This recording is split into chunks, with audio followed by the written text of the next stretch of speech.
Hello everyone, আসসালামু আলাইকুম। আমার চ্যানেলের নতুন একটি ভিডিওতে আপনাদের সবাইকে ওয়েলকাম জানাচ্ছি। ঈদের ছুটিতে আমরা সবাই গ্রামের বাড়িতে বেড়াতে গিয়েছিলাম। আমাদের গ্রামের বাড়িতে মোট 4টি লিচু বাগান আছে। আপনারা যারা আমার গ্রামের ব্লগ ভিডিও সিরিজগুলো দেখেছেন তারা হয়তো মনে করতে পারবেন সেখানে আমি আমাদের একটি লিচু বাগান আপনাদেরকে দেখিয়েছিলাম। আর আজকের ভিডিওতে আপনাদের নিয়ে এসেছি আমাদের আরেকটি সুন্দর লিচু বাগানে। এটি মূলত বোম্বাই লিচুর বাগান। বোম্বাই লিচুর স্বাদ সম্পর্কে তো আপনারা অনেকেই জানেন, খুবই মিষ্টি, রসালো আর দারুণ সুস্বাদু। লিচু এমনিতেই আমার খুব প্রিয় একটি ফল।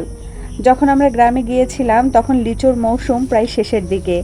এর আগেই আমাদের পরিবারের সবাই আত্মীয়স্বজন এবং প্রতিবেশীদের জন্য অনেক লিচু আমার গ্রামে যে চাচু থাকেন তিনি কুরিয়ার করে পাঠিয়েছিলেন। এরপর বাকি লিচুগুলো পাইকারি ক্রেতাদের কাছে বিক্রি করে দেওয়া হয়েছে। আলহামদুলিল্লাহ প্রতি বছরই এই বাগানে প্রচুর পরিমাণে লিচু হয়। এই যে দেখুন, বাড়ি থেকে কুরিয়ার করে 2 কার্টন ভর্তি করে লিচু পাঠানো হয়েছিল। তখন আমি একটা শর্ট ভিডিও ক্লিপ নিয়ে রেখেছিলাম, ওইটা এখন আমি ব্লগ ভিডিওতে অ্যাড করে দিচ্ছি। এখান থেকে যতটুকু লিচু আমরা খেতে পারবো ততটুকু রেখে বাকিটা আমাদের প্রতিবেশী এবং আত্মীয় স্বজনদেরকে দিয়ে দিয়েছিলাম। গ্রাম থেকে কিছু আনলে তার চেনা পরিচিতদের দিতে বেশ ভালো লাগে আমার। একটু আগে ভিডিওতে আপনাদের যে লিচু গাছটি দেখিয়েছিলাম সেই গাছের সব লিচু পেড়ে নেওয়া হচ্ছিল, কারণ লিচুগুলো অলরেডি অনেক দিন গাছে ছিল আর একটু বৃষ্টি শুরু হওয়াতে এই লিচুতে পোকা ধরে যাওয়ার আশঙ্কা ছিল। আমার ভাই এবং আমার চাচু মিলে লিচুগুলো খুব সুন্দর করে আটি আকারে বেঁধে নিচ্ছিলেন। জীবন যেহেতু শহর কেন্দ্রিক করে ফেলেছি তাই ইচ্ছা করলেও সবসময় গ্রামে আসা হয় না। তাই আমরা যেন ঈদের ছুটিতে এসে সরাসরি টাটকা লিচু গাছ থেকে পেড়ে খেতে পারি, সেজন্য আমার চাচু প্রতিটি বাগানে একটি করে গাছে লিচু রেখে দিয়েছিলেন। সত্যি এটা আমাদের জন্য অনেক আনন্দের একটি চমক ছিল। আমার সঙ্গে আমার অনেক কাজিনও এসেছিল।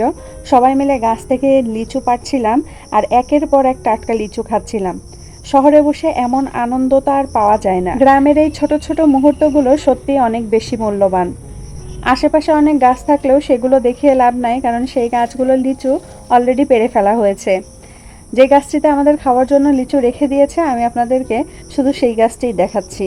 প্রতিদিনই গাছের প্রায় 50 থেকে 60টা লিচু বাদুড়ে খেয়ে নষ্ট করে রেখে যায়। তারপরেও আমরা এসে যাতে গাছ থেকে ছিঁড়ে একদম টাটকা লিচু খেতে পারি তাই আমার চাচু পুরো গাছটিতেই নেট দিয়ে রেখেছিলেন।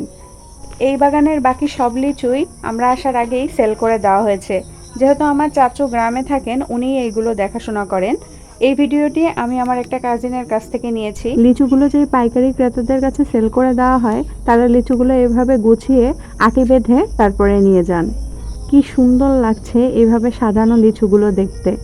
আলহামদুলিল্লাহ আমাদের গ্রামের বাড়িতে সব রকমের ফল এবং সবজি গাছ রয়েছে। গ্রামের এই ছোট ছোট সুন্দর মুহূর্তগুলো আপনাদের সাথে ভাগাভাগি করতে পেরে আমার ভীষণ ভালো লাগছে। এই ছিল আজকের ছোট্ট ভিডিও ব্লগ। দেখা হবে নেক্সট ভিডিওতে নতুন কোনো টপিক নিয়ে। সে পর্যন্ত আপনারা সবাই ভালো থাকুন, সুস্থ থাকুন। আসসালামু আলাইকুম, আল্লাহ হাফেজ।